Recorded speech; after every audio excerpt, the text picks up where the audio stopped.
চলন্ত বাসে রিজভী হঠাৎ দাঁড়িয়ে তার পাশে বসা লোকটাকে কষিয়ে এক থাপ্পড় দিয়ে চিৎকার দিয়ে উঠল। ড্রাইভার সাহেব, বাস থামান। বাসের সবাই রিজভির দিকে হা করে তাকিয়ে আছে। রিজভির কোনো দিকে ভ্রুক্ষেপ নেই। পাশের লোকটাকে একের পর এক থাপ্পড় দিচ্ছে আর বলছে, নাম, বাস থেকে এখনই নাম। লোকটা কিছু বলতে চাচ্ছে কিন্তু বলার সুযোগ পাচ্ছে না। রিজভী বাসের দরজা থেকে 2টা সিট পরে জানালার পাশের সিটেই বসেছে। তার পাশের সিটটায় মধ্যবয়সী একটা লোক বসেছে।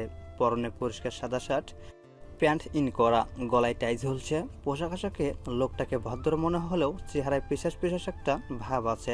লোকটার ঠিক সামনের সিটেই একটা মেয়ে বসেছে। বাসে পা ফেলানোর জায়গা নেই। চারদিকে মানুষ গিজগিজ করছে। এক পা এদিক সেদিক করার জায়গাটুকুও নেই। এর মধ্যে লোকাল বাসটা 40 স্পিডে ফ্লাইওভার পার হচ্ছিল। রিজভির পাশে বসা লোকটা এই ভিড়ের সুযোগটাই নিচ্ছিল। সামনের সিট ধরে বসার নাম করে মেয়েটার পিঠ ছুঁয়ে দিচ্ছিল তার সিটে এবং পাশে চাপাচাপি করে দাঁড়িয়ে থাকা লোকগুলোর মাঝ দিয়ে হাত দিয়ে মেয়েটার বাহু থাই হপিও স্পর্শ করছিল। মেয়েটা ব্যাপারটা বুঝতে পেরে বারবার পিছনে তাকাচ্ছে। ঘেন্নায় মেয়েটার চোখ মুখ ছোট হয়ে যাচ্ছিল, কিন্তু কিছু বলার সাহস করে উঠতে পারছে না। রিজভি ব্যাপারটা খেয়াল করে লোকটাকে থাপড়ানো শুরু করছে। বাসের অন্যান্য যাত্রীরা এমন একটা ভদ্রলোককে এভাবে মার খেতে দেখে অবাক হয়ে গেল। একজন জিজ্ঞেস করেই বসলো, আপনি লোকটাকে শুধু শুধু এইভাবে মারছেন কেন? রিজভি মাথা থামিয়ে বলল, এমনি এমনি মারতেছি। সামনের মেয়েটার দিকে ইঙ্গিত করে বলল, ওনারে জিজ্ঞাসা করেন এমনি এমনি মারছে কিনা। রিজভি লোকটাকে কেন মারছে কারো আর বোঝার বাকি রইল না। লোকটাকে মারার জন্য আর কয়েকজন এগিয়ে আসলো। মারামারি দেখে ড্রাইভার বেশ কিছুক্ষণ আগেই বাস সাইড করে থামিয়েছে। সামনে থেকে ড্রাইভার চেঁচিয়ে উঠল, মিন্টু, এই শুয়োরের বাচ্চাকে বাস থেকে নামা। লোকটাকে মারতে মারতে ফ্লাইওভারের মাঝেই ধাক্কা দিয়ে নামিয়ে দেওয়া হলো।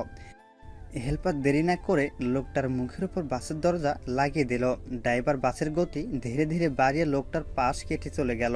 লোকটা অসহায়ের মতো বাসের দিকে তাকিয়ে রইল। রিজভি ফার্মগেট পৌঁছে বাস থেকে নেমে পড়ল। কিছু দূর এগিয়ে যেতেই পিছন থেকে এই যে মিস্টার বলে কেউ ডাকছে। সে পিছনে তাকিয়ে দেখে একটা মেয়ে দ্রুত তার দিকে হেঁটে আসছে।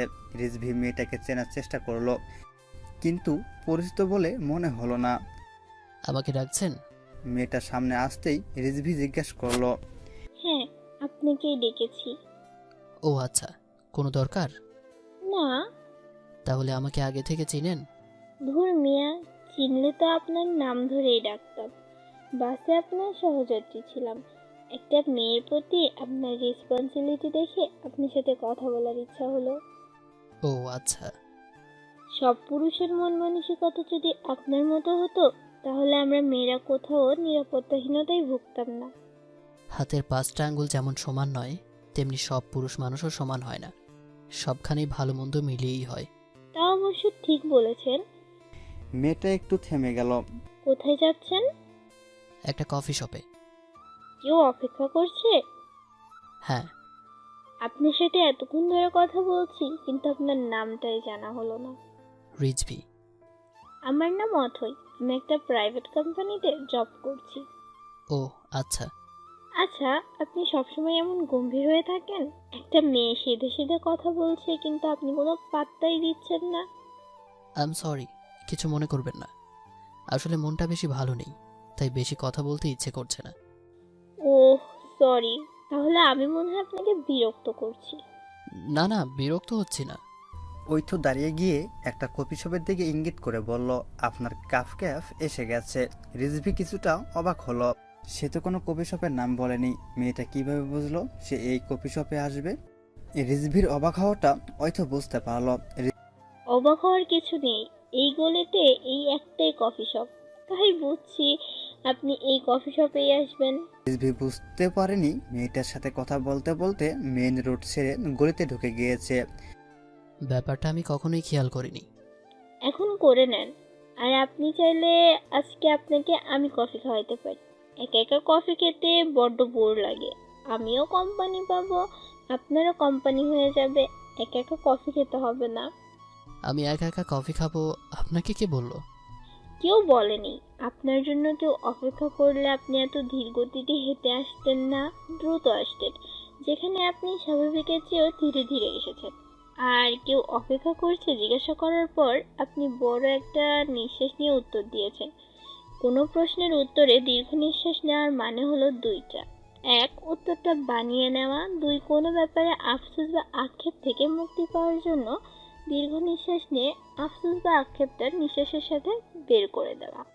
মেয়েটার জ্ঞানের প্রশংসা করতে ইচ্ছা করলেও রিজভি নিজেকে বিরত রাখলো। মুচকি হেসে বলল, এখন চলুন, বাইরে দাঁড়িয়ে না থেকে কফি খেতে খেতে কথা বলা যাক।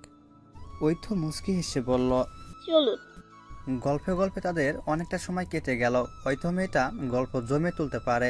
বছর পাঁচেক আগে ধাক্কাটা খাওয়ার পর থেকে রিজভি কখনোই কারোর সাথে এত কথা বলতে পারেনি, এমন জমিয়ে কথা বলতে পারেনি। রিজভি মেয়েটার কথায় গুণে ইমপ্রেসড না হয়ে পারছে না। এই নিন, নাম্বার লিখে দিন, না হয় তো আপনাকে আর খুঁজে পাবো না। যাওয়ার সময় ঐথ নিজের মোবাইল নম্বরটা এগিয়ে দিয়ে বলল, নাম্বার দিব না ভাবছি। কেন? ইচ্ছে হলে এমনিই খুঁজে নিতে পারবেন। কিভাবে? এটাকে একটা খেলা বলা যেতে পারে। আপনার সাথে তো অনেক কথাই হলো, তার সূত্র ধরে খুঁজে নেবেন। আপনার কথাবার্তায় আপনাকে খুব বুদ্ধিমতী মনে হয়েছে, তাই আপনার সাথে খেলে মজা পাওয়া যাবে। আপনি তো বেশ ইন্টারেস্টিং মানুষ। তবে আমি বুদ্ধিমতী নই। তবে আপনি যেহেতু খেলতে চাইলেন, তাহলে অবশ্যই খেলবো। একটু থেমে সে আবার বলল, আর যদি খুঁজে বের করতে না পারি? তাহলে আমাদের ভাগ্য খারাপ, শুরু হওয়ার আগেই বন্ধুত্বটা শেষ হয়ে যাবে। ঐথ খিলখিল করে হেসে উঠল। আপনি খুব চতুর লোক। কি আবার কি করলাম? এই যে কি অভিনব কায়দায় বন্ধুত্বের অফার করে বসলেন। তবে আপনি যেহেতু গেম খেলতে চেয়েছেন, গেমটাই হবে। রিজভিকে আর কিছু বলার সুযোগ না দিয়েই ঐথ নিজের গন্তব্য হাঁটতে শুরু করলো। রিজভি অফিস থেকে একদিনের ছুটি নিয়েছিল। প্রতি বছরেই সেই একটা দিন ছুটি নেয়। এই দিনটা তার জীবনের বিশেষ একটা দিন। এই দিনটা সে কারোর সাথেই শেয়ার করতে চায় না, একা থাকতে চায়। বারান্দায় ইজি চেয়ারে বসে দিনটা কাটিয়ে দিতে চায়। কিন্তু এবার আর তার একা থাকা হলো না। সকাল 6টায় তার সহকারী ফোন দিয়ে তার ঘুম ভাঙিয়ে দিল। স্যার, একটা খারাপ খবর আছে। কি? কিছুক্ষণ আগে রমনা থানার ওসি ফোন দিয়ে বলল আরও একটা লাশ পাওয়া গিয়েছে। কোথায়? রমনা পার্কেই। এইটা কি আমাদের কেসের সাথে সম্পৃক্ত? হ্যাঁ স্যার, ওসির মুখের বর্ণনায় তো মনে হলো ঠিক আগের দুইটা যেভাবে করা হয়েছিল, এটাও ঠিক সেভাবেই করা হয়েছে। পুরুষাঙ্গ, কান, হাতের কবজি কেটে ফেলা হয়েছে, চোখ দুটাও উঠিয়ে নিয়েছি। আচ্ছা, তুমি টিম নিয়ে চলে যাও, আমি আসছি। স্যার, আপনি তো ছুটি নিয়েছেন আজ, তবুও আসবেন? তাছাড়া আর উপায় কি? কেসটা তো সলভ করতে হবে। রিজভি ফ্রেশ হয়ে রমনা পার্কের উদ্দেশ্যে বের হয়ে গেল। সে পুলিশের গোয়েন্দা বিভাগে কর্মরত আছে। এতদিন সে সহযোগী হিসাবে অনেক কেস সলভ করলেও এটাই তার প্রথম কেস যেখানে সে লিড দিচ্ছে। তার বয়স 28 কি 29 হবে। এই অল্প বয়সে কোনো সিরিয়াল কিলারের মামলা তদন্তে ভার পাওয়াটা কম বড় অ্যাচিভমেন্ট নয়। সে এত বড় মামলা হাতে পেয়ে খুশি হয়েছিল, কিন্তু এখন পর্যন্ত সে বাজেভাবে ব্যর্থ। একের পর এক খুন হয়ে যাচ্ছে, কিন্তু সে কোনো কুলকিনারা করে উঠতে পারছে না। এই নিয়ে গত 4 মাসে 3টা খুন হয়ে গেল, কিন্তু সে কিছুই করতে পারেনি। তবে বহিঃ বৈশিষ্ট্যগুলো বলে দিচ্ছে এইটা কোনো সিরিয়াল কিলারের কাজ। প্রতিটা খুনের ধারণ একই: হাত মুখ বেঁধে লিঙ্গ হাত কাটা হচ্ছে, চোখ তুলে ফেলা হচ্ছে, তার শ্বাসনালী কেটে মারা হচ্ছে। কি অসহ্য যন্ত্রণা দিয়ে মারা হচ্ছে। লাশের সাথে সবকিছু ফেলে রেখে গেলেও খুনির পুরুষঙ্গ নিয়ে যাচ্ছে। রিজভি রমনায় ঢুককেই তার সহকারী আদনানকে দেখতে পেল। তাকে দেখে আদনান তার সামনে এসে বলল, স্যার, এবারও খুনি ভিকটিমের পুরুষাঙ্গ নিয়েই গেছে। খুনির কোনো ক্লু পেলে? না স্যার, কিছুই পাওয়া যায়নি। Murder weapon? না স্যার, তা পাওয়া যায়নি। ভালো করে সার্চ করো, কোনো ক্লু পাওয়া যায় কিনা সেটা দেখো। দরকার হলে ফরেনসিক টিমকে নিয়ে যাও, কোনো ফিঙ্গার বা ফুটপ্রিন্ট পাওয়া যায় কিনা সেটা দেখো। রিজভি আর আদনান কথা বলতে বলতে লাশের কাছে চলে আসে। লাশটা চারটিকে নির্দিষ্ট এক জায়গায় টেপ মেরে সিল করে দেওয়া হয়েছে। সে জায়গাটুকুতে সাধারণত প্রবেশ নিষেধ। লাশটা সাদা কাপড়ে ঢেকে রাখা হয়েছে। রিজভি লাশটা দেখে তাকিয়ে বলল, লাশটা পোস্টমর্টেমের জন্য পাঠানোর ব্যবস্থা করো। সে লাশটার কাছাকাছি গিয়ে বসল। মাথার দিকে কাপড়টা সরাতে সে বাজেভাবে শক খেল। সে লোকটাকে চিনে, গতকাল যাকে মেরে বাস থেকে নামিয়ে দিয়েছিল সে লোকটাই। কিন্তু এই লোকটাকে কেন খুন করা হলো তার বুঝে আসছে না। অবশ্যই আগের দুইটা খুনেও কেন করা হয়েছে তার বুঝে আসেনি, কিন্তু এই খুনটা তার মনে নাড়া দিয়েছে। আগের লোক দুইটা তার কাছে অজ্ঞাত ছিল, কিন্তু এই লোকটাকে সে চিনে, হয়তো বাজে লোক হিসেবে চিনে, তবু চিনে তো। অপরিচিত কারো কিছু হলে মানব মনে তেমন প্রভাব ফেলে না, কিন্তু পরিচিত মানুষের কিছু হলে সেটা মানব মনে প্রভাব ফেলে, হোক সে বন্ধু অথবা শত্রু। একে একে 3টা খুন হয়ে গেল। রিজভির কপালে চিন্তার ভাঁজ পড়ে গেছে। রিজভির সামনেই আদনান বসে আছে। স্যার, উপর মহল থেকে চাপ আসতেছি, কিন্তু আমরা তো কিছুই করতে পারলাম না। একে একে 3টা খুন হয়ে গেল। শুনলাম উপর মহলে কথাবার্তা চলছে, কেস থেকে আমাদের সরিয়ে দিবি। গতকাল ডিআইজি স্যার আমাকে ডেকেছিল, বলল সলভ করতে না পারলে কেস ছেড়ে দিতে। আমি সময় চেয়েছি। কিন্তু স্যার, আমরা তো কোনো সুবিধেই করতে পারতেছি না।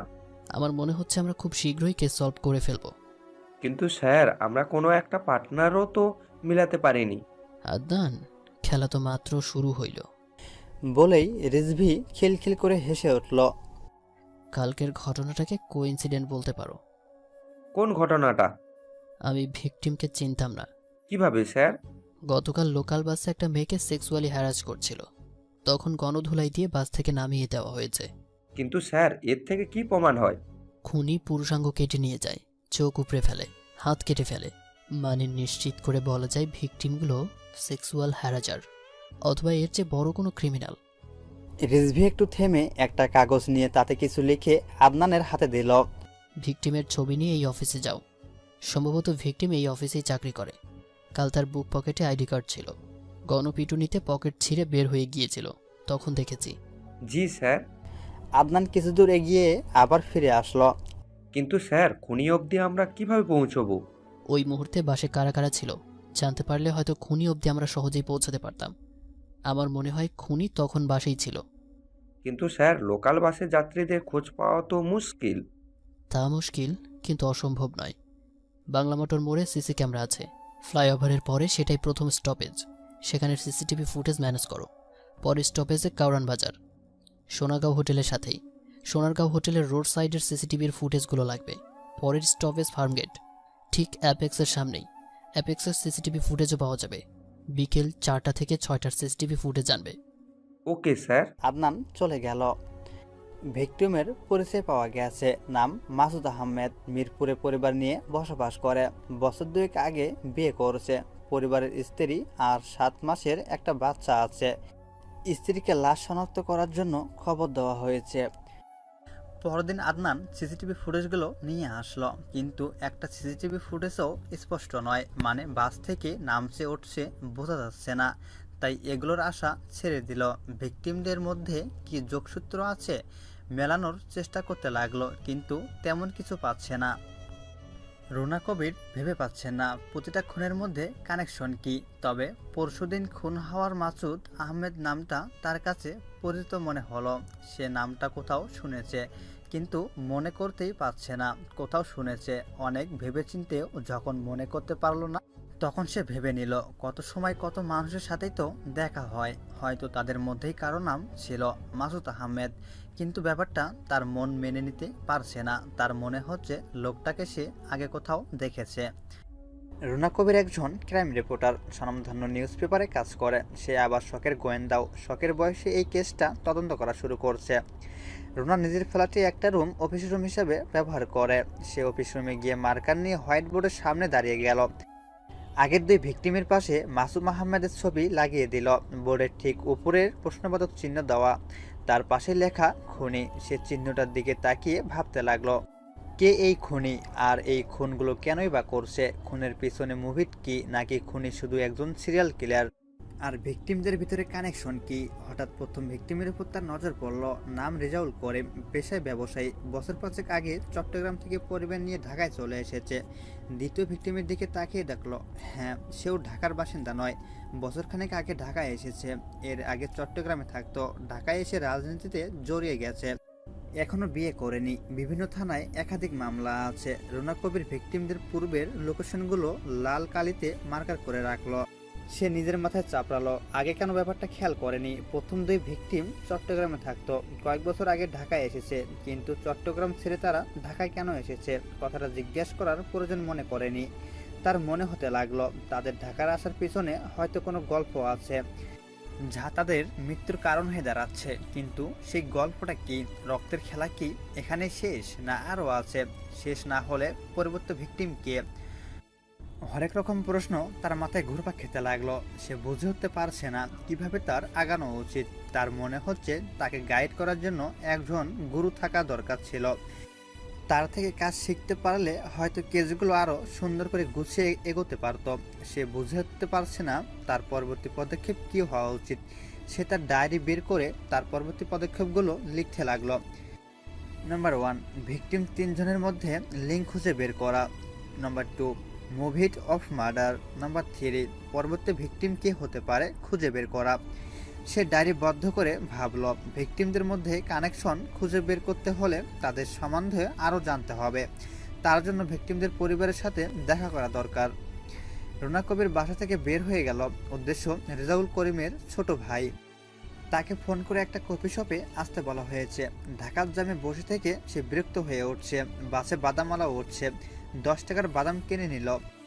খাওয়া শেষে বাদামের ঠোঙ্গাটা দেখতে লাগলো। একটা পত্রিকার কাটপিস অভ্যাস মতো লেখাগুলো পড়তে লাগলো। একটা নিউজের অংশে তার চোখ আটকে গেল, কিন্তু নিউজ সম্পূর্ণ নেই। পত্রিকাটা কবেকার সেটাও বোঝা যাচ্ছে না।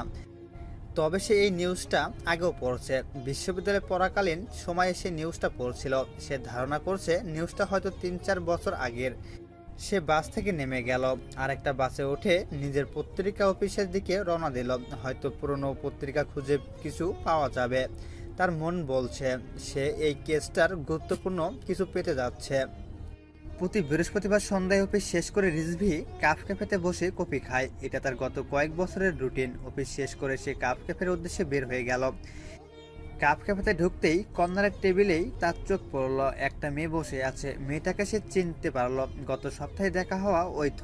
রিজভি 2 কাপ কফির অর্ডার দিয়ে কর্নারের টেবিলটায় গিয়ে বসে পড়ল। ওর জন্য অপেক্ষা করছেন?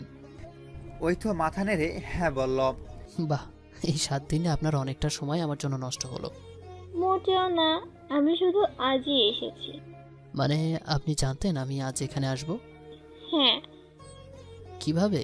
গত বৃহস্পতিবারে আপনি চলে আসার পর আমি ম্যানেজারকে জিজ্ঞাসা করেছিলাম। তাই? কিন্তু আমি যে সব সময় এখানে আসি এটা আপনার কেন মনে হলো? আপনার বাসার পেছনের দিকে কফি খেতে এদিকে আসার কোনো প্রয়োজন নেই, তবুও আপনি অনেকটা হেঁটে এখানেই আসেন। তাই মনে হলো এটার সাথে আপনার কোনো ইমোশনাল অ্যাটাচমেন্ট আছে। ওয়েট। রিজভি ঐতকে থামিয়ে জিজ্ঞাসা করল, আমার বাসা পেছনের দিকে, এইটা আপনি কিভাবে জানলেন? গত সপ্তাহে ওঠার আগে আপনি বলেছিলেন যে চলুন উঠি, বাসায় যাওয়ার দরকার। তারপরে আপনি গলি থেকে বের হয়ে পেছনের দিকে হাঁটা দিয়েছিলেন, তাই মনে হয়েছে। আচ্ছা, সেটা নয় বুঝলাম, কিন্তু ম্যানেজারকে জিজ্ঞেস করে জানতে পারবেন আমি এখানে কবে আসি, তা কিভাবে নিশ্চিত ছিলেন? নিশ্চিত ছিলাম না। এটার সাথে আপনার ইমোশনাল অ্যাটাচমেন্ট আছে মনে হয়, জিজ্ঞাসা করেছিলাম। যদি সে না জানাতো তখন কি করতেন? যদি সে বলতে পারে আর কি। জিজ্ঞাসা করায় 2-2 4 মিলে গেল। তা ভাবিনি, তখন অন্য কোনো উপায় বের করে দিতাম। আপনার বুদ্ধির প্রশংসা না করে পারা যাবে না। আমার প্রশংসা করার কোনো ইচ্ছে ছিল না, কিন্তু মুখ ফসকে বের হয়ে গেছে। থাক, তা করতে হবে না। বেশি প্রশংসা করলে আবার বদহজম হবে। ততক্ষণে কফিও এসে পড়ছে। ওই তো কফির কাপে চুমুক দিয়ে বলল, কোথায় জব করছেন? জব করি না। তাহলে? ভবঘুরে বলতে পারেন। আমার মনে হয় না আপনি ভবঘুরে। নিশ্চয় আমার সাথে মজা করছেন। মজা না করলে কি আমার সাথে কফি খাওয়া যাবে না? তা বলিনি, কেন জানি আপনাকে দেখে ভবঘুরে মনে হয় না। ভবঘুরেদের কি আলাদা কোনো বৈশিষ্ট্য আছে? হ্যাঁ আছে। কি সেটা? তারা এত গোছানো হয় না, মেপে মেপে কথা বলে না। কোনো মেয়ে নিজে থেকে কথা বললে এতটা কেয়ারলেস থাকে না। এগুলো আপনার ভুল ধারণা। জাগে, এ আলাপ বাদ দিন। আমি ছোটখাটো একটা জব করছি। কি জব বলে লজ্জা পেতে চাই না। সময় গড়ায়, রিজভি আর ঐথ আর আড্ডায় জমে ওঠে। কফি ফুরিয়ে যায়, নতুন কফির কাপ এসে টেবিলে জমা হয়, কিন্তু তাদের গল্প আর ফুরায় না। তৃতীয় খুনের পর মাসখানেক পার হয়ে গেছে। রিজভিকে কেস থেকে সরিয়ে দেওয়া হয়েছে। উপর মহল থেকে তাকে আর সময় দিচ্ছে না। এমন একটা কেস এত সময় দিতে তারা রাজি নয়। যেভাবেই হোক এই খুনিকে থামাতেই হবে। তাই তারা অভিজ্ঞত আর নতুন কাউকে কেস দেওয়ার সিদ্ধান্ত নিয়েছে। কেস থেকে বরখাস্ত হওয়ার পরেই রিজভি মাসখানেকের ছুটি নিয়েছিল। তার একটু বিশ্রাম দরকার, লম্বা বিশ্রাম। মাথা থেকে বিশাল বোঝাটা এখন নামানো দরকার। ঐথকেও সবকিছু ক্লিয়ার করা দরকার। ঐথর সাথে সম্পর্ক জমে উঠেছে। সে বুঝতে পারে ঐথ তার প্রেমে পড়েছে। সে যে ঐথর প্রেমে পড়েনি তাও নয়, কিন্তু ঐথ হয়তো উপরের ভদ্র সুখী রিজভিটাকে ভালোবেসেছে। ভিতরের বিধ্বস্ত রিজভিটাকে সে চিনে না। তাকে সবকিছু খুলে বলা দরকার। অথই, তোমার সাথে একবার দেখা করা দরকার। রিজভি ঐথকে মেসেজ করল। কখন? মিনিট 10 পর ঐথ রিপ্লাই করল। এখনই। এখন একটু ব্যস্ত আছি, বিকেলে করি। না, এখনই দরকার, জরুরি কথা আছে। আচ্ছা, আসছি। আধ ঘন্টার মধ্যে ঐতো কাপ ক্যাফেতে চলে এসেছে। কর্নারের একটা টেবিলে রিজভি বসে আছে। ঐতো কফির অর্ডার দিয়ে রিজভির পাশে গিয়ে বসে বলল, তোমার মন খারাপ নাকি? না, তা নয়। মিথ্যে বলছো কেন? তোমাকে দেখেই বোঝা যাচ্ছে তোমার মন খারাপ। কেস থেকে বরখাস্ত হয়েছো বলে মন খারাপ? তুমি জানো কিভাবে? ঐতো কথা শুনে রিজভি ভেবাচাকা খেয়ে গেল। ঐতো মুচকে এসে বলল, আমি তোমার ব্যাপারে সবই জানি, কিভাবে জানলে? কিন্তু কখনো জিজ্ঞাসা করিনি। চেয়েছিলাম তুমি নিজে থেকে বলো। তুমি সিআইডিতে আছো, একটা সিরিয়াল কিলিং কেসের দায়িত্বে ছিলে, কিন্তু সলভ করতে পারছো না বলে গতকাল তোমাকে স্যাক করা হয়েছে। এগুলো বলার জন্যই তো তুমি আমাকে ডেকেছো। কিন্তু এগুলো তুমি কিভাবে জানলে? তোমার ডিপার্টমেন্টে আমার এক বন্ধু আছে, তোমার সাথে আমাকে দেখে জিজ্ঞাসা করেছিল তুমি আমাকে কিভাবে চেনো। তারপর ওর থেকেই জেনেছি। আবার আরো কিছু বলতে চাই। রিজভি, তোমার হয়তো বাজে কোনো অতীত আছে, তা নিয়ে আমার কোনো মাথা ব্যথা নয়। আমরা মানুষ, আমাদের অতীত থাকবেই। তা নিয়ে মাথা ঘামিয়ে বর্তমানটাকে অসুন্দর করার তো কোনো মানে হয় না। আমার তোমাকে ভালো লাগে, তুমি এখন যেমন আছো তেমনই ভালো লাগে। অতীতে তোমার কি ছিল বা ভবিষ্যতে কি থাকবে না থাকবে তা নিয়ে আমার কোনো মাথা ব্যথা নেই। আমি বর্তমানে বিশ্বাসী, অতীত বা ভবিষ্যতে নয়। রিজভি কিছু একটা বলতে গিয়েও বলল না। কিছুক্ষণ চুপ থেকে উঠে দাঁড়িয়ে বলল, হয়তো আমি আজ উঠি, আমার কিছু ভালো লাগছে না। সে উঠে চলে গেল। হয়তো বুঝতে পারছে না রিজভির কি হয়েছে, সে এমন কেন করছে। একটা কেসের জন্য কেউ এতটা আপসেট হতে পারে না। আর যদি এই কেসের জন্য হয় তাহলে হয়তো তাকে হেল্প করতে পারবে। এই ব্যর্থতা থেকে হয়তো সে টেনে তুলতে পারবে। সেটা সে করবে, শুধু সময়ের অপেক্ষা। কঠিন সময় হলেও রিজভিকে ব্যর্থতার ঘাটতি থেকে বের করে নিয়ে আসবে। রুনা কবির কেসটা প্রায় সলভ করে ফেলছে। সেদিন পত্রিকায় কাটিংটাই মাসুম আহমেদের নামটা দেখতে পেয়েছিল একটা ধর্ষণ মামলার আসামি হিসাবে, যা চট্টগ্রামে ঘটেছে। তারপর তার অফিসের পুরনো পত্রিকা খুঁজে নিউজটা বের করতে সপ্তাহখানেক সময় লেগে গেছে। এই মামলা নিয়ে টানা বেশ কিছুদিন পত্রিকায় লেখালেখিও হয়েছে। সেই ধর্ষণ মামলার আসামিরা হলো মাসুম আহমেদ, রেজাউল করিম, নিশাত হাসান। 3 জন একই এলাকার বাসিন্দা ছিল। চতুর্থ জনের নাম জানা যায়নি। তবে এইটুকু নিশ্চিত হওয়া গেছে যে চতুর্থ জন উন্মুক্ত এলাকার দায়িত্বরত পুলিশ অফিসার ছিল। 4 জন মিলে অত্র এলাকার মেয়ে আর্চনাকে ধর্ষণ করে হত্যা করে। আর্চনার বাবা তাদের এই 4 জনকে আসামি করে মামলা করে। মামলার কয়েকদিন পরেই আর্চনার মা বাবা রোড অ্যাক্সিডেন্টে মারা যায়। বাদী সাক্ষী প্রমাণ অভাবে এবং উন্মুক্ত পুলিশ অফিসারের দ্রুততায় মামলাটাও বন্ধ হয়ে যায়। কিন্তু এলাকার জনগণ খুব ক্ষেপে গিয়েছিল। তখন স্থানীয় এক নেতার সহযোগিতায় তারা 4 জন পালিয়ে যায়। পরবর্তী স্থানীয় নেতা নিজ বাসভবনে খুন হয়। এখন রাত 11টা বাজে। রুনা কবির পুরো কেসটা ভালো মতো স্টাডি করে নিজের চেয়ারে হেলান দিয়ে বসে।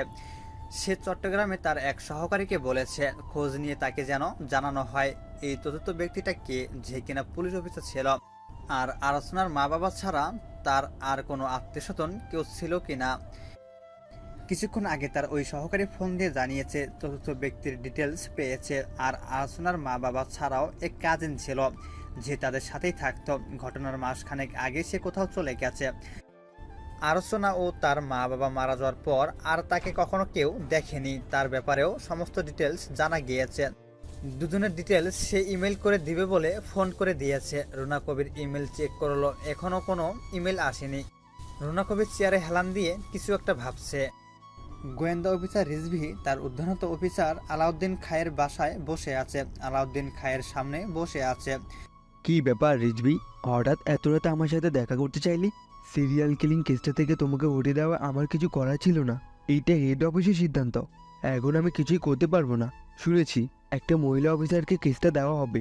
অবশ্য সে এতদিনে আন্ডার কভার গোয়েন্দা হিসাবে এই কেসটা নিয়ে কাজ করছে। তার ছদ্মবেশী আইডেন্টিটি সম্ভবত সাংবাদিক, কিন্তু মূলত সে আন্ডার কভার গোয়েন্দা অফিসার। আমি এই ব্যাপারে কিছুই জানতাম না, তোমাকে বরখাস্ত করার পরে জেনেছি। আলাউদ্দিন খায়ের একটু থেমে কিছু একটা ভেবে বলল। মিনিট পাঁচেক পর সে 2 কাপ চা নিয়ে ফিরে আসলো। রিজভির হাতে 1 কাপ চা দিয়ে নিজে বসতে যাবে তখনই আরেক রুম থেকে মোবাইলের রিংটোন ভেসে আসলো। চায়ের কাপটা টেবিলের উপর রেখে বলল, তুমি বসো, তোমার জন্য চা নিয়ে আসছি। বসো, দেখি কে ফোন দিয়েছে। মোবাইলটা ওই রুমে রেখে এসেছি। আলাউদ্দিন খায়ের ওই রুমে গিয়ে ফোন ধরে, হ্যালো, কে? কিন্তু ওই পাশ থেকে কোনো শব্দ আসলো না। আবার জিজ্ঞাসা করলো, কে? কিন্তু ও পাশ থেকে কোনো সাড়া আসলো না। সে ড্রয়িং রুমে ফিরে এসে বলল, আননোন নাম্বার থেকে কল এসেছে। কোনো কথা বলছে না। মানুষ খেয়ে দিয়ে কাজ না করলেই এমন করে। একটু থেমে বলতে লাগলো, তোমাকে কি জানি বলছিলাম।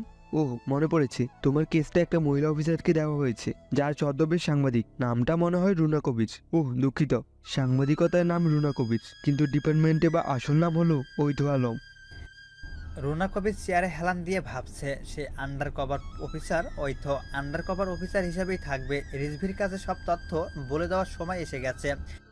কেসটা তদন্তের স্বার্থে সে রিজভির সাথে খাতির করলেও এখন সত্যি সত্যি ভালোবেসে ফেলেছে। রিজভির কথাবার্তা, ব্যক্তিগত সব কিছুই তার ভালো লাগে। এই কেস সলভ করার ক্রেডিট পুরোটাই সে রিজভিকে দিয়ে তার ব্যর্থতার ডিপ্রেশন দূর করে দেবে। তবে সে যে আন্ডার কভার অফিসার রিজভিকে এখনই বলা যাবে না। কেসটার সমাধানটা রিজভির কাছে এমনভাবে দিতে হবে সে যেন বুঝতে না পারে অর্থ দিয়েছে। কেসটার ক্রেডিট পেয়ে গেলে তাকে জানাতে হবে সে যে আন্ডার কভার অফিসার। মেইল আসার টুং শব্দে অর্থর ভাবনা সেট পড়ল। সে কম্পিউটারের দিকে ঘুরে বসল। আলাউদ্দিন খায়ের মুখ থেকে ঐথ এর নাম শুনে রিজভি বড় ধরনের একটা শক খেল। এতদিন সে যাকে সাধারণ মেনে মনে করে আসতো, সে আসলে সাধারণ কোনো মেয়ে নয়। ব্যাপারটা রিজভি মানতে পারছিল না। তবুও সে নিজেকে স্বাভাবিক শান্ত শিষ্ট রাখল। এই মুহূর্তে কোনো রকমের উত্তেজিত হওয়া ঠিক নয়। মাথা খুব ঠান্ডা রাখতে হবে। স্যার, আসলে আমি আপনার কাছে কেসের ব্যাপারটা নিয়ে আসিনি, অন্য একটা কাজে এসেছি। কি কাজ? কাজের কথা বলার আগে আপনাকে একটা গল্প বলি। বলো। আমার জীবনের গল্প। স্যার, আমি আমার জন্মের পর আমার বাবা মাকে দেখিনি। ছোটবেলা থেকে মামা মামির সাথে থেকে বড় হয়েছি। তারাই আমাকে পড়ালেখা করিয়ে এই পর্যন্ত পাঠিয়েছেন। যে গল্পটা বলবো সেটা 5 বছর আগের। আমি মাত্র পুলিশে জয়েন করেছি বলতে তখনও পোস্ট কনফার্ম করা হয়নি। মাত্র ট্রেনিংয়ে যোগ দিয়েছি। দেশের বাইরে ট্রেনিংয়ে পাঠিয়েছে। দেশে টোটালি যোগাযোগ অফ। ট্রেনিং শেষে দেশে এসে দেখে আমার সব শেষ হয়ে গেছে। মানে কি হয়েছিল? বলছি স্যার, আমাকে আগে 1 গ্লাস পানি খাওয়ান। রিজভির কপাল বেয়ে ঘাম ঝরছে। ঐথ মেইলটা খুলে হা করে তাকিয়ে আছে। সে নড়াচড়া করার শক্তিটাও হারিয়ে ফেলেছে। কি করবে বুঝে উঠতে পারছে না। মেইলের 2টা লোককেই সে চেনে।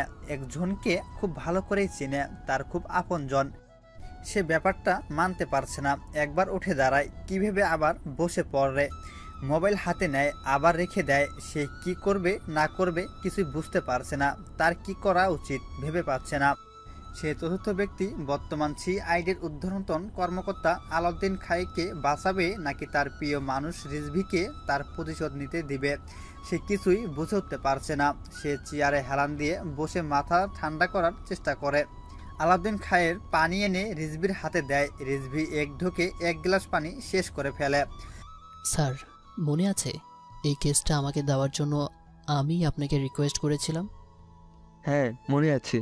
স্যার, আপনি অর্চনাকে চেনেন? স্যার, আপনার মনে নেই? আমি মনে করিয়ে দিচ্ছি। এই যেটা আপনারা সিরিয়াল কিলিং বলে আমাকে দিয়ে তদন্ত করাচ্ছেন, সেটা যে সিরিয়াল কিলিং না আপনি খুব ভালো করেই জানেন। কেউ প্রতিশোধ নিচ্ছে। ওরা আপনারই তো সঙ্গী ছিল।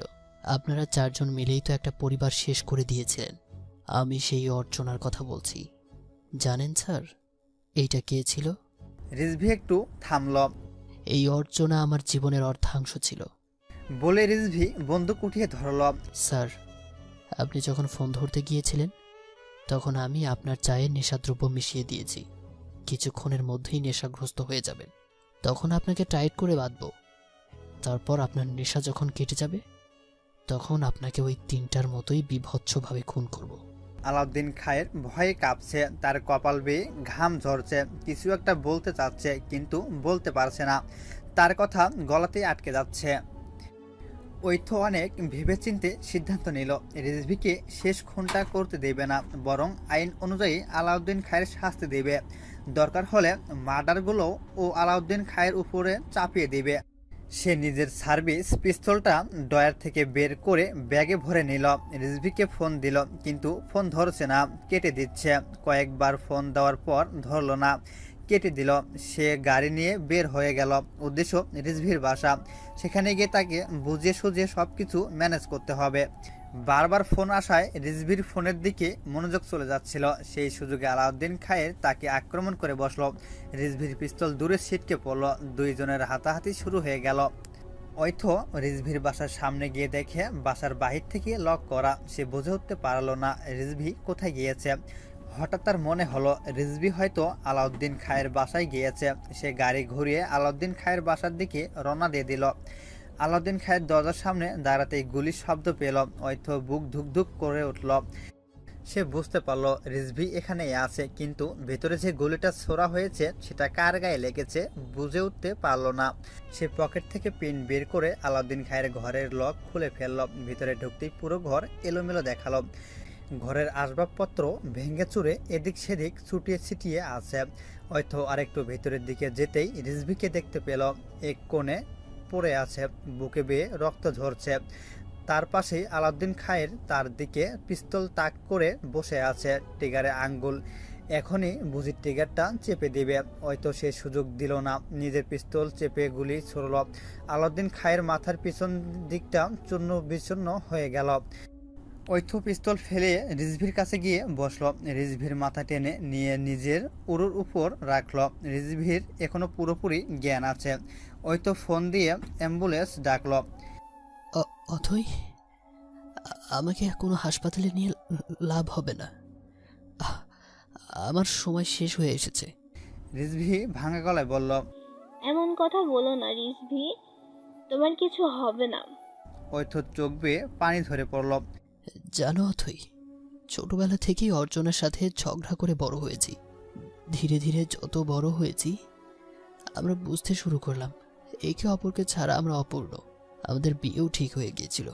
আমি দেশে ফিরে চাকরিতে জয়েন করলেই বিয়ে করে নিতাম, কিন্তু দেখো সব কিছু ধ্বংস হয়ে গেল। আমাদের স্বপ্ন ভেঙে গেল। এখন আমিও চলে যাচ্ছি। অর্চনা আমাকে ডাকছে, আমার যেতে হবে। চোখ বেয়ে পানি ধরে পড়ল। অতিরিক্ত রক্তক্ষরণে রিজভির চোখ ঝাপসা হয়ে আসছিল। এভাবে বলো না রিজভি, তোমার কিছু হবে না। রক্তক্ষরণ বন্ধ করার জন্য ঐথ রিজভির বুক চেপে ধরল। রিজভির চোখ বন্ধ হয়ে আছে। বাইরে থেকে অ্যাম্বুলেন্সের সাইলেন্স ভেসে আসতে লাগলো। পরিশেষে রিজভিকে মেডেল দেওয়ার ঘোষণা করা হয়েছে। এমন একটা কেস সলভ করার পুরস্বরূপ প্রমোশন দেওয়ার সিদ্ধান্ত নেওয়া হয়েছে। ঐথ হেডকোয়ার্টারে পুরো কেসটা বর্ণনা করল। তারা বিশ্বাস করতে পারেনি এমন একজন জঘন্য লোক তাদের ডিপার্টমেন্টে গুরুত্বপূর্ণ পোস্টে বসে আছে। কেস ক্লোজড করা দেওয়া হয়েছে। ঐথ রিপোর্ট দিয়েছে আলাউদ্দিন খায়ের তার পূর্বের কমান্ডার ঢাকার জন্য খুনগুলো করছিল। এমন বিভৎসভাবে করেছে যেন দেখে মনে হয় এটাই কোনো সিরিয়াল কিলারের কাজ। সে যখন বুঝে গেছে রিজভি তার ব্যাপারে জেনে গেছে, তখন রিজভিকে কেস থেকে বরখাস্ত করে দেওয়ার আবেদন করেছে। রিজভিকে বরখাস্ত করে জোরপূর্বক এমন 1 মাস ছুটিও দিয়েছে। এই সুযোগেই আলাউদ্দিন খায়ের রিজভিকে খুন করাতে চেয়েছিল। রিজভিও একটা ভুল করে বসে।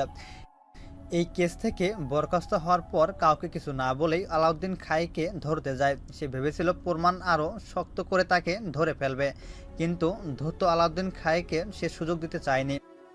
রিজভির উপর আক্রমণ করে বসে। সেখানেই দুজনের হাতাহাতিতে আলাউদ্দিন খাইয়ের মাথায় গুলি লাগে। তার আগে অবশ্য রিজভির পাঁজরে গুলি লাগে। তখন সে অয়থকে ফোন দেয়। তার মনে হচ্ছিল সে যে মারা যাবে, তাই প্রিয় মানুষের সাথে শেষবারের মতো কথা বলার জন্য ফোন দেয়। তখন অয়থ সেখানে গিয়ে তাকে উদ্ধার করে। হেডকোয়ার্টারের আগে থেকেই জানতো তদন্তের সাথে অয়থ ছদ্মবেশী রিজভির সাথে মিশেছে, তাই অয়থর কোনো কথাই তারা অবিশ্বাস করেনি। অয়থ হেডকোয়ার্টার থেকে বের হয়ে হাসপাতালে চলে আসলো। রিজভির কেবিনে ঢুকতে দেখে রিজভি বেডে শুয়ে আপেল খাচ্ছে। অয়থকে দেখতে পেয়ে রিজভি বলল, আমার অ্যারেস্ট ওয়ারেন্ট বের হয়ে গেছে। হুম, তাহলে সময় নিচ্ছেন কেন? অ্যারেস্ট করে ফেলুন। কিন্তু আপনার অনুমতি ছাড়া কিভাবে? মজা করছেন? আসামিকে অ্যারেস্ট করতে তার অনুমতি নিতে হয় জানা ছিল না। এই ছোট জেলে বন্দি হবেন? অয়থ রিজভির পাশে বসে রিজভির হাতটা নিয়ে নিজের উপর রেখে বলল। আমার বাকি জীবন সরকারি জেলে কাটবে। রিজভি হাত সরিয়ে নিয়ে বলল। অয়থ উঠে দাঁড়িয়ে নিজের ব্যাগ থেকে 2টা খাম বের করে রিজভির বুকের দিকে ছুঁড়ে মেরে বলল, এই নিন আপনার মেডেল গ্রহণের ইনভাইটেশন আর প্রমোশন লেটার। রিজভি অবাক হয়ে গেল। তাহলে আমাকে বাঁচিয়ে দিয়েছেন? এমন অপরাধীকে বাঁচানো উচিত হয়েছে? এমন একজন খুনির মুক্ত আকাশের নিচে ঘুরে বেড়ানোটা কি ঠিক হবে? অয়থ মুচকি হেসে বলল, mister everything fair and love and world, তাই আপনার বা আমার কারোরটাই আনফেয়ার হয়নি। আর আপনাকে মুক্ত আকাশের নিচে ঘুরতে দিব কে বলেছে? অয়থ নিজের বুকের বাম পাশে হাত রাখল। বড় জেলখানা থেকে বাঁচিয়েছি যেন এই ছোট জেলখানায় বন্দি করতে পারি। আপনার কোনো অসুবিধা আছে? হুম, আছে। এই ছোট্ট জেলখানায় থাকতে পারবো না। কিন্তু আমার কিছু করার নেই, থাকতেই হবে। বলে অয়থ বেডের উপর বসে রিজভির বুকে মাথা রাখল। রিজভি 2 হাত দিয়ে অয়থকে জড়িয়ে ধরতে গিয়ে উফ করে উঠল। স্যালাইনের নল লাগানো হাতটা সরিয়ে এক হাতেই অয়থকে জড়িয়ে ধরল।